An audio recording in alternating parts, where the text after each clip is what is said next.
नमस्कार दोस्तों, आप देख रहे हैं अलोन 05 में आपका स्वागत है। आज की कहानी का शीर्षक है भूतिया घर। तो चलिए दोस्तों, बढ़ते हैं आज की कहानी की ओर।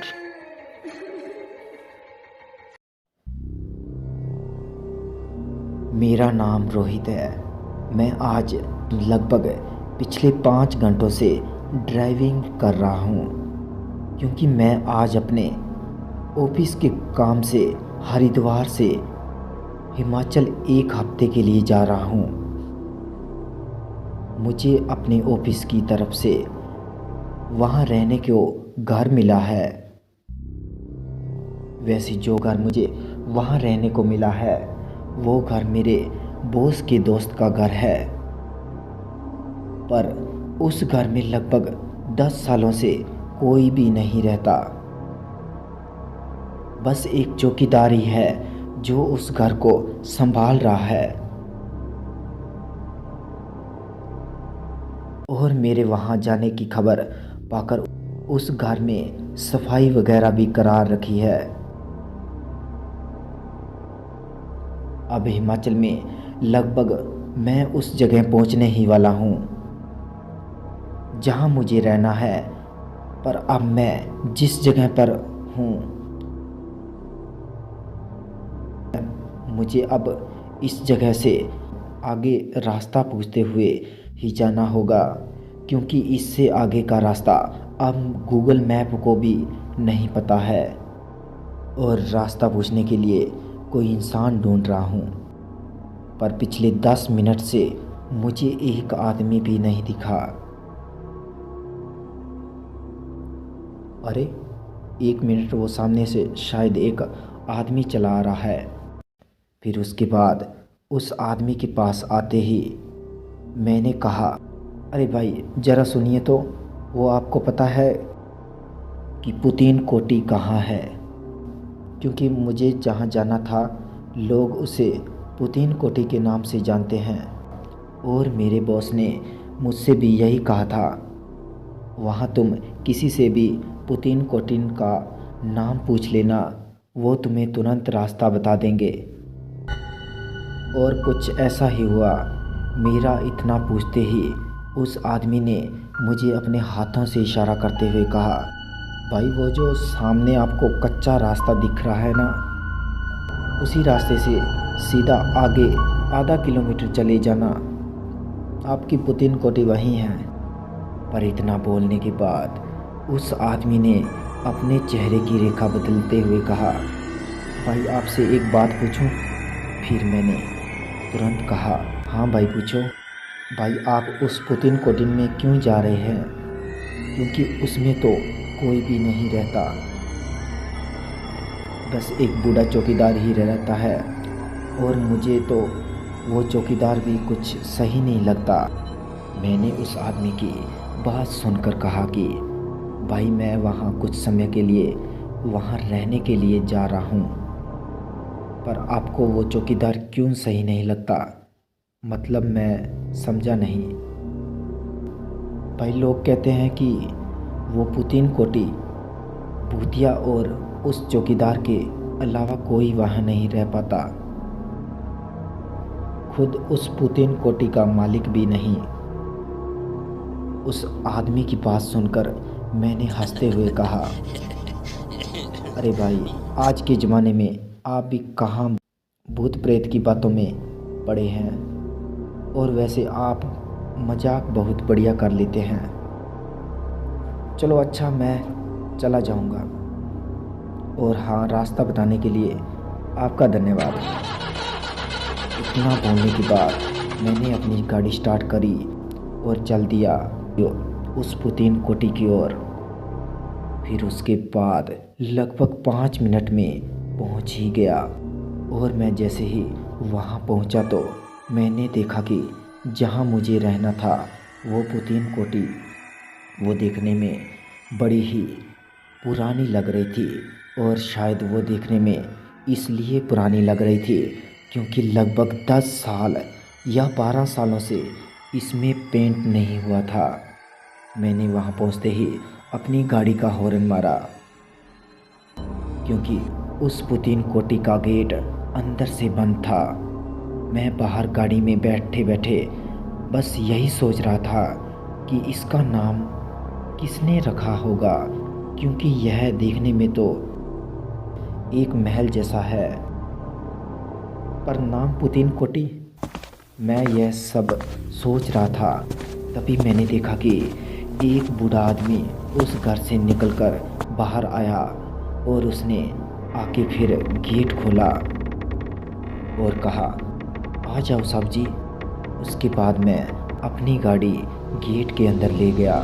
फिर मैंने गाड़ी वहीं खड़ी करी और जैसे ही मैं अपना बैग लेकर अंदर जाने को हुआ, तभी पीछे से चौकीदार ने कहा, रुकिए साहिब जी, आपको आपका कमरा दिखा देता हूँ। फिर उसके बाद वो बूढ़ा चौकीदार मेरे आगे आगे चलने लगा और मैं उसके पीछे पीछे। पर जैसे ही मैंने उस घर को अंदर से देखा तो मेरी आंखें फटी की फटी रह गई, क्योंकि वो घर नहीं था बल्कि एक महल था। उसके बाद वो चौकीदार मुझे मेरे कमरे तक ले गए और वो जैसे ही वापस जाने को हुआ, तभी मैंने उससे कहा कि अरे काका, यहाँ कोई आसपास कोई ढाबा है क्या? फिर उस चौकीदार ने कहा, जहाँ से तुम अभी आए थे उधर से ही उल्टे हाथ की ओर मुड़ जाना, वहाँ एक ढाबा है। फिर उसके बाद अपना सामान वगैरह वहीं अपने कमरे में रखकर सीधा अपनी गाड़ी से ढाबे की तरफ निकल गया और थोड़ी ही देर में वहाँ पहुंचकर खाना खाने लगा। और जैसे ही मैं खाना खाकर वापस जाने को हुआ तो तभी मुझे उस ढाबे वाले ने कहा, भाई आप किस तरफ जा रहे हैं? अगर आप नीचे की तरफ जा रहे हैं तो इस लड़के को अभी नीचे छोड़ देना। फिर मैंने कहा, नहीं भाई, मैं तो उस पुतीन कोठी की तरफ जा रहा हूँ। मेरे इतना बोलने के बाद पता नहीं उस ढाबे वाले को क्या हुआ कि उस ढाबे वाले की चेहरे की रेखा बदलने लगी और उसने कहा, भाई आप उस पुतीन कोठी में क्या करने जा रहे हो? वहाँ तो कोई नहीं जाता। फिर मैंने कहा, भाई मैं वहाँ कुछ समय के लिए रहने आया हूँ। फिर उस ढाबे वाले ने कहा कि भाई आपको पता नहीं क्या उस पुतीन कोठी के बारे में? तभी मैंने कहा कि क्या नहीं पता? क्या मतलब है आपका? कहीं आप भी तो यही नहीं बोलने वाले कि वो एक भूतिया घर है? फिर उस ढाबे वाले ने कहा कि हाँ भाई, क्योंकि वो भूतिया घर है, पर मैं आपको एक बात कहूँगा कि आप पुतीन कोठी की जगह दूसरे घर में रह लो तो वही सही रहेगा। फिर मैंने थोड़ा सा हंसते हुए कहा, भाई मुझे इन भूतों पर बिल्कुल भी विश्वास नहीं है। इतना बोलकर मैं फिर वहाँ से वापस पुतीन कोठी में आ गया और मैं जैसे ही अपने कमरे में जा रहा था तभी पीछे से मुझे चौकीदार ने आवाज़ लगाई और कहा, साहब जी, अगर आपको रात में किसी की भी आवाज़ आती है या फिर ऐसा लगे कि कोई आपको बुला रहा है तो उस पर ज़्यादा ध्यान मत देना। चौकीदार की बात सुनकर मैंने बड़ी ही हैरानी के साथ कहा, मतलब? मैं समझा नहीं, आप क्या कहना चाहते हैं? किसी की आवाज़? और कौन मुझे बुलाएगा? फिर उस चौकीदार ने कहा, मतलब यही कि तुम्हें रात में किसी की भी आवाज़ आती है या तुम्हें ऐसा लगे कि जैसे कोई आपको बुला रहा है तो आप उस आवाज़ को अनसुना कर देना। इतना बोलकर वो चौकीदार वहाँ से चला गया। पर मुझे अभी भी चौकीदार की बात समझ में नहीं आई थी, पर मैंने इस पर ज़्यादा ध्यान नहीं दिया और अपने कमरे में जाकर लेट गया। पर लेटे लेटे दिमाग में ढाबे वाले और उस आदमी की बात चल रही थी जिसने मुझे रास्ता बताया था। और मैं यही सोच रहा था कि ऐसा क्या है इस घर में जो यहाँ के लोग इस घर का नाम सुनकर ही डर जाते हैं।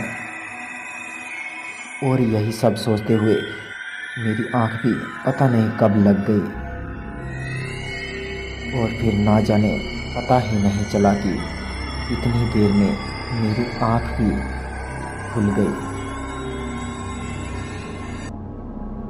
तो मुझे अपने कमरे के बाहर से किसी बूढ़े चौकीदार की आवाज़ बड़ी तेजी से सुनाई दे रही थी और ऐसा लग रहा था जैसे वो किसी से बात कर रहा हो।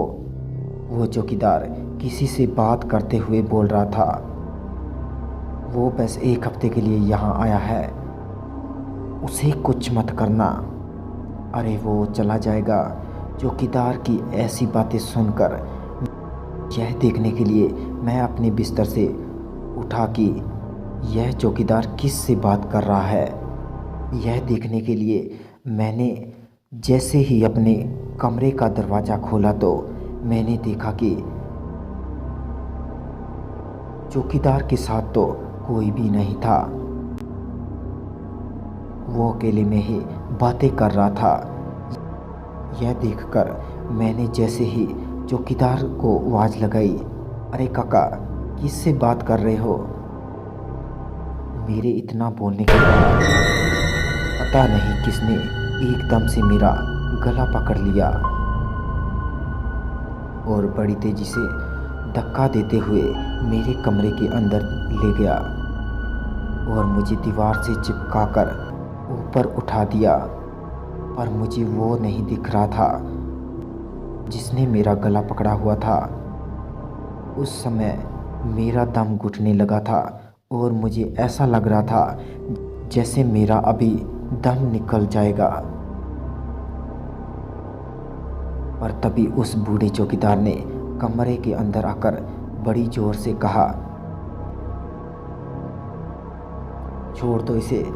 मैंने कहा ना, वो बस 1 हफ्ते के लिए यहाँ आया है। मैं कहता हूँ छोड़ दो उसे। और उस चौकीदार के इतना बोलते ही जिसने भी मेरा गला पकड़ा हुआ था उसने तुरंत ही छोड़ दिया। और फिर उसके बाद मैंने थोड़ी देर बैठे बैठे सही से सांस ली, क्योंकि मेरा गला पकड़ने की वजह से मेरे से सही से सांस नहीं ली जा रही थी। और उसके बाद मैं बैठे बैठे सांस ही ले रहा था। तभी चौकीदार ने मुझे कहा कि मैंने आपसे कहा था ना, अगर किसी की भी आवाज़ आए तो उसे अनसुना कर देना। तब अभी मैं यहाँ नहीं होता तो पता नहीं क्या हो जाता। और हाँ, आगे से ध्यान रखना, सुबह से पहले कमरे से बाहर मत निकलना। इतना बोलकर वो चौकीदार तो वहाँ से चला गया। पर अब मैं भी यही सोच रहा था कि आखिर वो कौन था। उसके बाद मैंने अपने आप को थोड़ा संभाला और वहाँ से उठकर मैंने अपने कमरे का दरवाज़ा बंद कर लिया और सीधा ही अपने बिस्तर पर आकर लेट गया। पर जो भी मेरे साथ हुआ उसके बाद तो अब नींद ही नहीं आ रही थी और मैं सोने की कोशिश करने लगा। और काफ़ी देर लेटने के बाद भी जब मुझे नींद नहीं आई तो मैंने फिर अपने बिस्तर से उठा और अपने कमरे में टहलने लगा। और टहलते टहलते मैंने जैसे ही अपने कमरे की खिड़की के पास पहुंचा तो जैसे ही मैंने खिड़की से बाहर देखा तो मेरी आंखें फटी की फटी रह गई।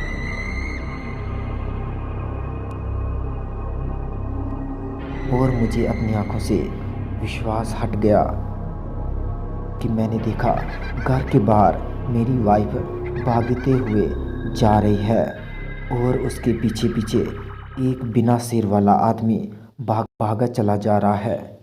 मैं वहीं से खड़े खड़े बस यही सोच रहा था कि ये कैसे हो सकता है क्योंकि मेरी वाइफ तो हरिद्वार में थी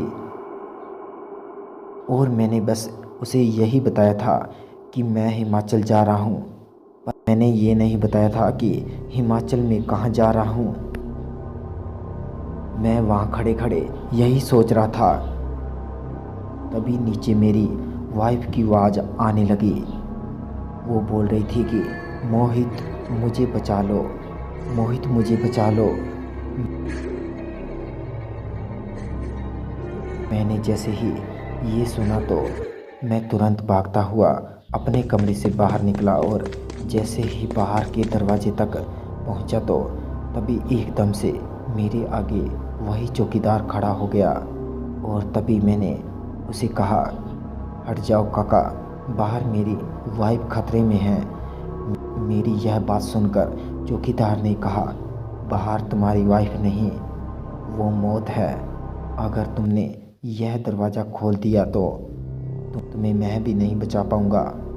फिर मैंने कहा कि अरे मेरी वाइफ है बाहर, मैंने अपनी आंखों से देखा है उसे। फिर उस चौकीदार ने कहा, वो तुम्हारी वाइफ नहीं बल्कि एक परछाई है, और हाँ, इस पुतीन कोठी के बाहर एक ही परछाई नहीं बल्कि बहुत सारे परछाई है, सभी लोग यहाँ आने से डरते हैं। फिर मैंने कहा कि उस परछाई को कैसे पता कि मेरी वाइफ कैसी दिखती है और उसकी आवाज़ कैसी है। फिर चौकीदार ने कहा कि परछाई हमारे अंदर की सारी बातें जान जाती है और वो ये भी जान जाती है कि हम किस चीज़ से उनके जाल में फंस सकते हैं। उसकी सारी बातें सुनने के बाद मैंने कहा, चलो ये मान लिया वो परछाई है, पर जो इस घर के अंदर है वो कौन है, जिसने अभी थोड़ी देर पहले मेरा गला पकड़ा था।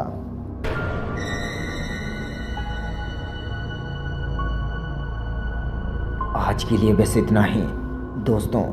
आगे जानने के लिए देखते रहिए अलोन 05 और मिलते हैं अगले भाग में।